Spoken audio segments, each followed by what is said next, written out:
Hi there! In this part of the tutorial series we're having a closer look at the different types of projections that are available and which one to use for various types of media. From the table you can see that LiveFX Studio provides 4 different projection types: frustum, planar, spherical and dome. Note that dome is presented as a separate projection type but can also be viewed as a special case of spherical projection. Effectively, LiveFX Studio has 3 different so-called projection nodes that take in the actual media and generate the image for the LED wall using the stage manager and the camera position. Before we go into the details of the different projection nodes, let's discuss the different types of media to work with. 2D pre-recorded plates, 2.5D segmented plates, 3D scenes and 2D extracts thereof, as well as equirectangular media. First, about 2D media. Effectively, any 2D image can serve as a background for a scene. However, for the resulting image to look 100% correct, the recording camera will need to have the same field of view as the camera that originally recorded the 2D image and needs to be placed exactly perpendicular to the projection. When viewing a 2D image under an angle, the resulting image would show distorted through the camera. To counter this, you use projection to show a straight image in the camera. In LiveFX, you can use Frustum Projection or Planar Projection to achieve this. With a planar projection, you define a virtual image plane that you usually place perpendicular to the position of your physical camera, which then ensures that the projected image on the LED wall shows up straight in the camera. Please note that the effect of the angle of the camera with the projection wall has nothing to do with the shape of the wall. You can project a 2D image perfectly fine on a curved wall. The LiveFX Studio projection will compensate for the curvature. LiveFX Studio supports different types of 3D media: USD scenes using the Pixar Hydra renderer, notch blocks, or integrating with Unreal Engine, Blender, or Unity. In all cases, a 2D image is rendered from the 3D scene by controlling a virtual camera inside the 3D scene. By ensuring that the virtual camera has the same properties as the physical camera, the 2D image can serve as a correct background on the LED wall to be captured by the physical camera. As an example, here we loaded a USD scene into our project. When we open that in the player, you can see the 2D rendered output. In the node menu of this shot, you can on the first tab position the 3D model itself. On the second tab, you can position the virtual camera inside the 3D scene, as well as set the field of view of the camera. On this tab, you also have the option to link to the shot camera. When this is enabled, the virtual camera in the 3D scene uses the data which is set for the shot in the camera menu. In a projection setup, the shot camera again is usually live linked to a camera tracker tracking the physical camera. In that way, all the cameras are in sync. Using a notch block 3D scene or using an Unreal scene work in a similar way as the USD scene. The result of each of the 3D scenes is a 2D image that is rendered based on the actual camera position, ready to be projected onto the LED wall. 2.5D media is, as the name suggests, media that holds the middle ground between flat 2D media and a full 3D scene in which one can move in any direction. 2.5D media comprises a scene that is segmented into several 2D layers based on the distance of objects.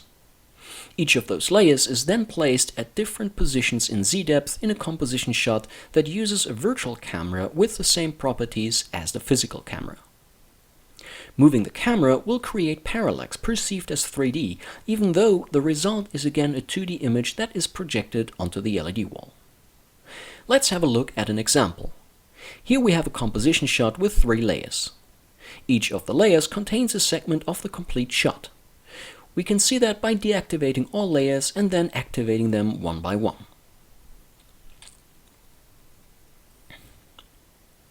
All the layers are placed in a 3D space in front of a virtual camera. In the canvas menu, we can see the Z position of each layer. We can show the setup even better by opening the perspective view. First, we open the Pan Zoom tool from the top menu bar. In there, we have the camera tab from where we can open the perspective view. Alternatively, we can also use hotkey P. This shows us the layered setup with the camera. You can rotate this view by dragging it, pan it by holding the spacebar, and zoom it by holding down the control key and dragging the view. Open the camera menu to adjust the camera position. If we now close the perspective view to return to the normal viewport and continue to adjust the camera position, we can see the parallax effect caused by the different depth positions of the layer. So far for the elaboration on 2.5D media. This leaves the equirectangular media type. Let's have a closer look. As you probably already know, an equirectangular shot stores an image that is effectively a 360-degree sphere, which you can view from the center in all directions. Here we have such a shot. To ensure that LiveFX Studio processes the shot correctly by default, it is recommended to tag the shot as an equirectangular shot if it has not been automatically tagged when loading. If we select the shot and open the metadata stack here on the right, we can see the projection type option and update that to Equirectangular 360. Please do not confuse this metadata item with the LED wall projection type. This metadata item does not directly affect the projection on the LED wall other than setting the correct default when we create the projection composition shot. This tag only tells LiveFX Studio that this shot is an Equirectangular 360-degree shot, nothing more. Now let's open this shot in the player and first look at the raw image, which looks like a world globe stretched to a rectangle, which is in fact exactly what it is. Since we tagged the file as equirectangular, we can use the globe button on the toolbar to switch the viewport to 360 view. In this view, you are looking from the center of a sphere to the outside. You can rotate the sphere by dragging the image in any direction. Alternatively, you can also open the pan zoom tool from up here and use the 360 tab to adjust the view. Here we also have a setting to adjust the field of view from the center of the sphere. Now, the globe option in the player is a setting for the viewport to quickly view your 360 content. It is not what is used for LED wall projection, but the projection type for equirectangular media uses similar functions and settings. The same applies to 180-degree footage. 360 media is often formatted as equirectangular, but there are other formats out there as well, such as cubical or, for example, a cylindrical format, such as we have here. Strictly speaking, is cylindrical media not 360, as it is missing the top and bottom, but it represents a great panoramic shot that is often used in virtual production, where an eventual ceiling wall is being fed by a separate shot to simulate, for instance, the sky. To be able to use this shot with LED wall projection, we first convert it to equirectangular. We do this by selecting the VR Transformer plugin that comes with LiveFX Studio. We apply this plugin as a new node on top of the source shot, not as a layer on the source shot. If we quickly look at the node tree over here, we can see the source shot feeding into the plugin node. Now, the plugin has a list of possible transformations, one of which is the cylindrical to equirectangular. When we select this, we get additional parameters to filter out any possible overlap that might exist on both sides of the image. This setting could also be made negative in case the cylindrical does not cover the full 360 degrees of a sphere. The tilt setting can be used to adjust the center of the sphere up or down in case the original recording camera was set up at an angle. By adding the VR Transformer node, the aspect of the shot is also set to 2:1, as we can see in the metadata list. We can also see that the shot has been tagged as equirectangular. As such, we can now use the globe button again to switch to 360 view and pan around in the sphere. Now all that is missing is the projection node on top that brings the now equirectangular content onto the LED volume. The node is now ready to be used in a spherical LED wall projection. Note that the manual steps we just went through are not even necessary in most cases. When dropping the original source shot into the projection setup panel, we can tell LiveFX Studio that the underlying media is cylindrical. Upon creating the setup, LiveFX Studio will create the exact same node tree as before, with the projection node on top. It is, however, still good to know how to navigate the setup in case we have to dial in any tilt or overlap on the VR Transformer node. Okay, so these are all the types of media that we can use for projecting on an LED wall. Let's now take a close look at the actual projection setup. In the first part of this tutorial, we showed the basics of projection for LED volumes. We set up our LED wall in the Stage Manager and created a mapping to the dual head output. We have a source node with the media that we want to project, and we added a projection node that takes the source node and the stage manager data as input to create the output for the projection. In this part of the tutorial, we add camera tracking and a camera profile to the mix to make the setup complete. Open up the projection setup panel. In this first example, we will do a Frustum projection with our USD shot. First, we can see that the stage setup we created in the first tutorial is still active. Next, we drag the already loaded USD shot into the panel, maintain the Frustum projection type, and then we set up the camera. We have created a profile earlier which we will use and explain in a bit. And we use the HTC Vive Mars camera tracking solution that we have set up at our office. As you can see, LiveFX Studio supports many different camera tracking solutions. For our demonstration, the mid-range Mars Vive system works well. Let's click Create, which takes us into the player with a new projection composition. Let's go over the different aspects of the projection composition. First, let's have a look at the camera tracker. Open the LiveLink panel from the LiveFX menu. If we select the Mars Vive tracker, we can see the tracking data coming in. If we open the camera menu, we can see that the tracking data is live linked with the shot camera. What we can also see in the camera menu is that the focal length of the camera has been set according to the camera profile we selected earlier. You can store and load camera profiles from the section down here. Note that we have a separate tutorial about camera calibration, storing the results as a profile and live linking the virtual shot camera with an external camera tracker. Just as a reminder, to manually tie a camera tracker to the shot camera, switch on the camera tracker in the LiveLink panel. Depending on the camera tracker type, you might need to provide the connection data. As soon as the tracking data is coming in, simply click the Apply button to live link the camera of the current shot. Now, let's open the Stage Manager and the Projection Node menu. That way, we can see the effect of the various settings of the projection node on the image on the wall. As we saw in the first part of this tutorial series, in the Camera tab of the projection node, we link the projection to the active camera, which in this case is tied to our camera tracker, and on the other side, we tie the projection to a wall in the Stage Manager to create a projection of the correct shape and resolution. Now, if we pan the camera, we can see it directly affecting the image that is sent out to the LED wall. Looking at the wall projection in the Stage Manager, we can see the inner and outer frustum being projected and moving with the camera. In this setup, the physical camera has the same field of view as the virtual camera, so it does exactly see the inner frustum as displayed on the wall. However, under certain conditions, the actual camera might still view a glimpse of the outer frustum that is projected on the wall. For instance, latency in the pipeline might cause that a pan of the camera is only visible on the wall a few frames later. Or the camera calibration resulted in an effective field of view that differs ever so slightly from the actual field of view of the physical camera. To counter these effects, we will add a so-called overscan region to the inner frustum, effectively making it a little bit bigger. In the projection node menu, there is a field of view factor setting that you can use to extend the inner frustum outwards. So let's add 5% overscan. Now remember, we are projecting the 2D output of a 3D scene, which is also generated based on our camera settings. To ensure that the image we project remains correct, we also need to extend the 3D render camera. So, as we showed earlier in the tutorial, open the node tree view here on the right. To make sure that the view does not change on the LED wall, ensure that we have it locked with the lock button here. Then select the USD node. In the camera menu of that node, we also add the same factor.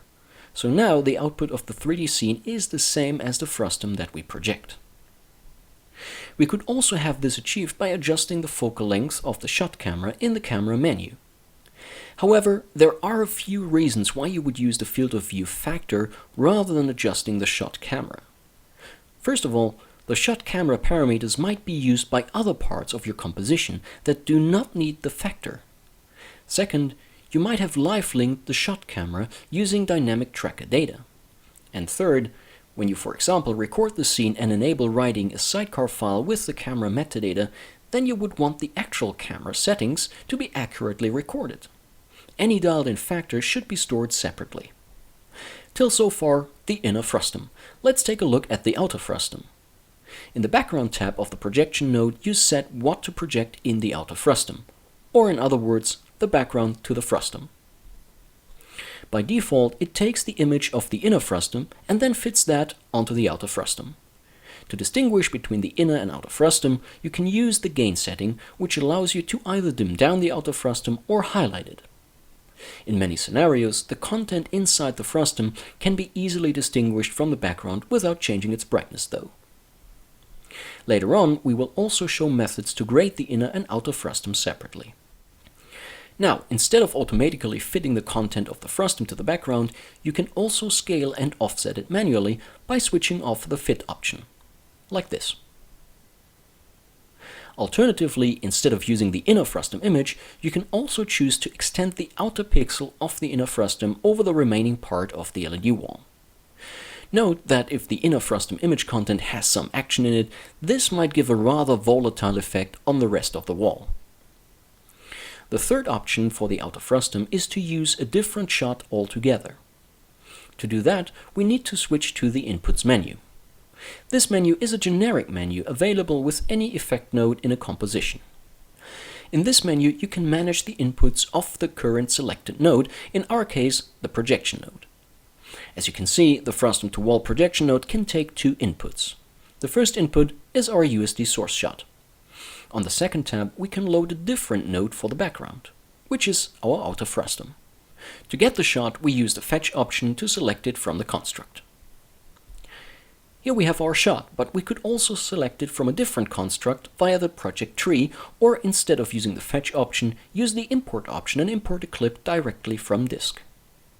That being said, let's take this shot, which is actually the cylindrical shot that we used before and converted to equirectangular.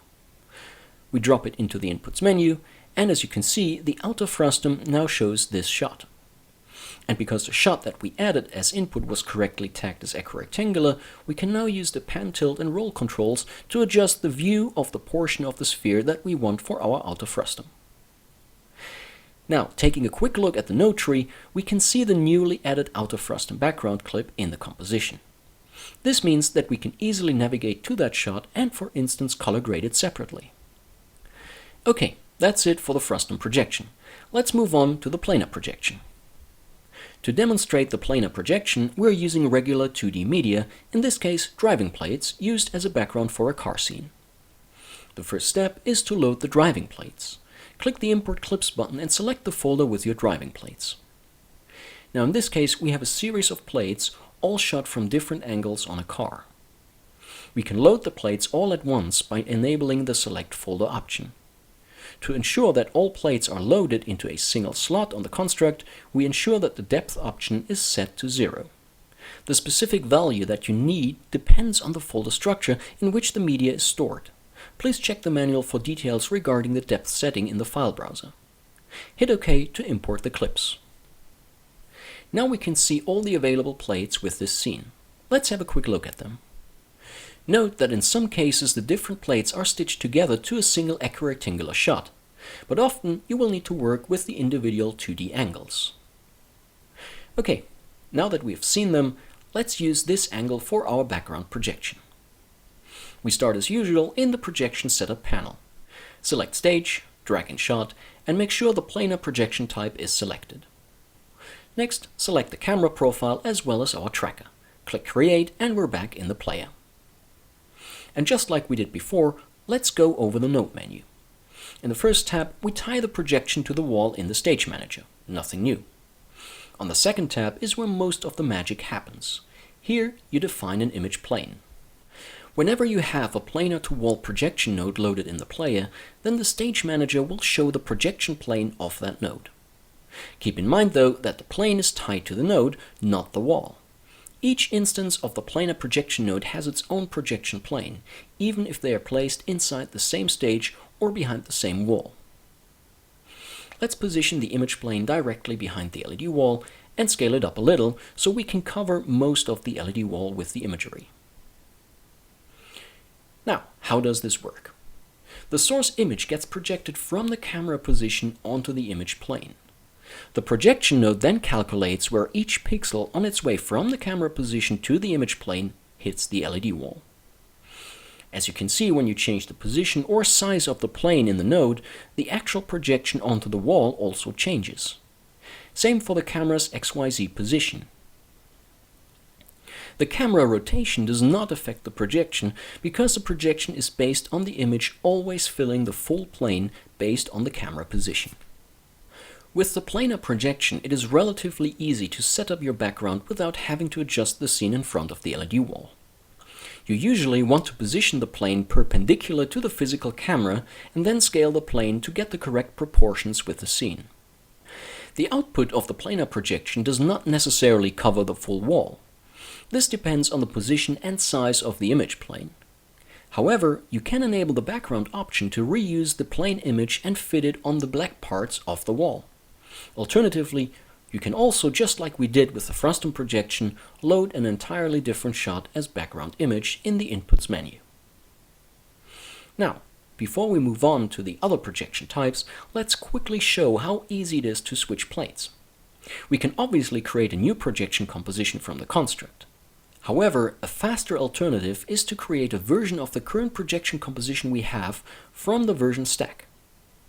Just click Add Version and we can see a copy has been created. Next, we open the node tree where we can see the base shot. Then select the Fetch option and select a different plate from the series we loaded earlier by clicking it in order to attach it to the cursor, and then close the construct.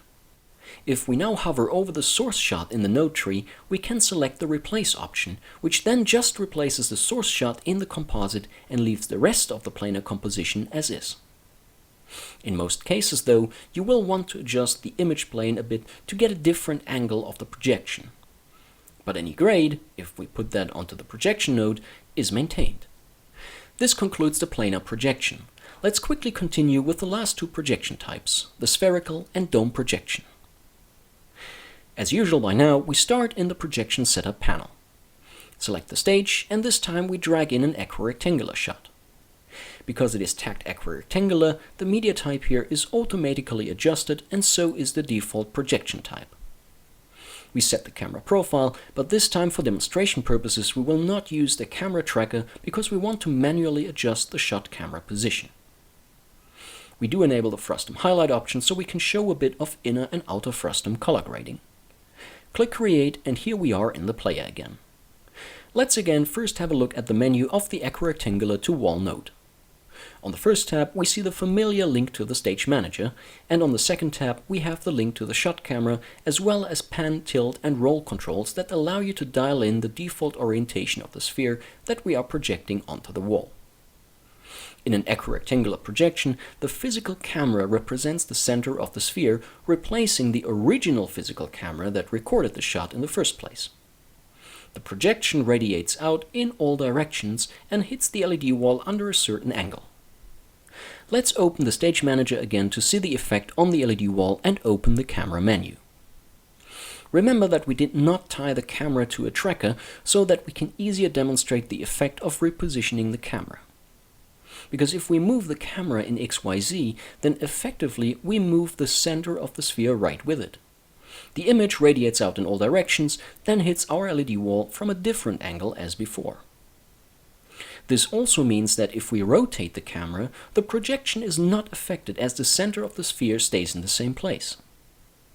Now, let's return to the node menu and adjust the pan, tilt, and roll here. As said, this changes the default orientation of the sphere. As you can see, the Frustum display stays in the same location on the LED volume.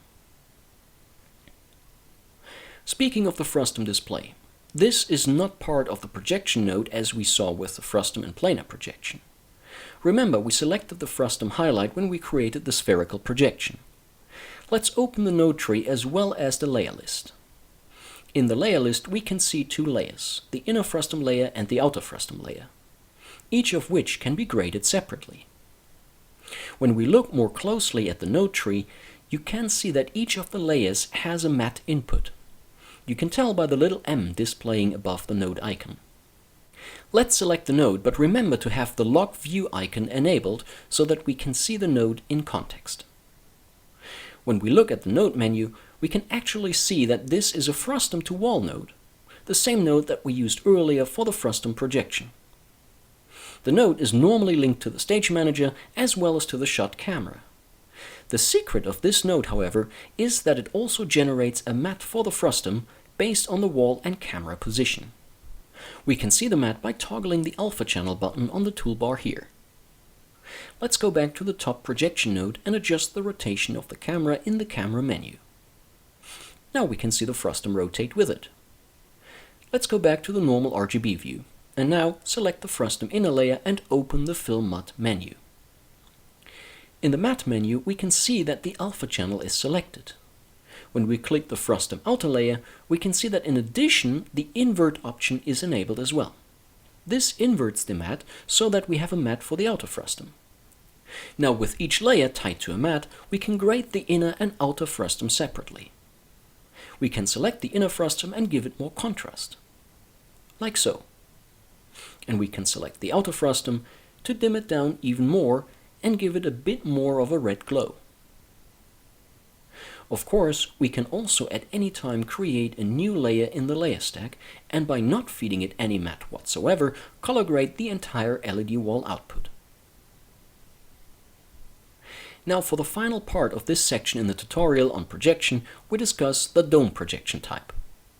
For this, we actually do not create a new projection, but stick with the current and focus our attention on the node menu of the Equirectangular to wall node. Make sure, by the way, to select the primary layer in the layer list rather than a specific layer. With the primary layer selected, we get the controls of the current node in the node menu. With any secondary layer selected, this menu is either empty or will show the node controls of any plugin node feeding into the fill of the selected layer. The dome projection is a variant of the spherical projection, which is controlled by this section of the Equirectangular projection node.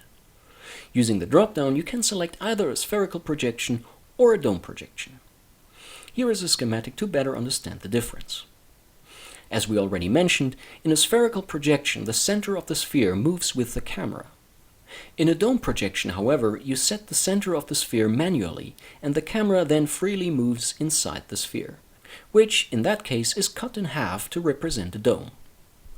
The reason for using a dome is exactly because you do not want the center of the sphere to move with the camera. At the same time, moving inside the dome of pre-recorded media easily leads to a distorted view and parallax artifacts. Here we have a car shot with a spherical projection of a car in front of the wall and the camera looking through the car. Through the lens, the road behind the car looks perfectly straight. If, however, we now would move the camera to the left or right of the car, the center of the sphere changes and the road would no longer appear to be exactly straight behind the car. To prevent this, we select the dome projection. Then set the center of the sphere using the XYZ controls. Note that the XYZ controls relate to the same origin as in the stage manager and the camera tracker. Next to the XYZ position, we also need to indicate the size of the sphere by setting the radius. Internally, the sphere has just a radius of 1. However, the system needs to understand how much to offset when the camera moves, for instance, 1 meter to the right. Note that this is always an estimate. The floor setting determines where the sphere is cut in half and allows you to align the horizon of your scene.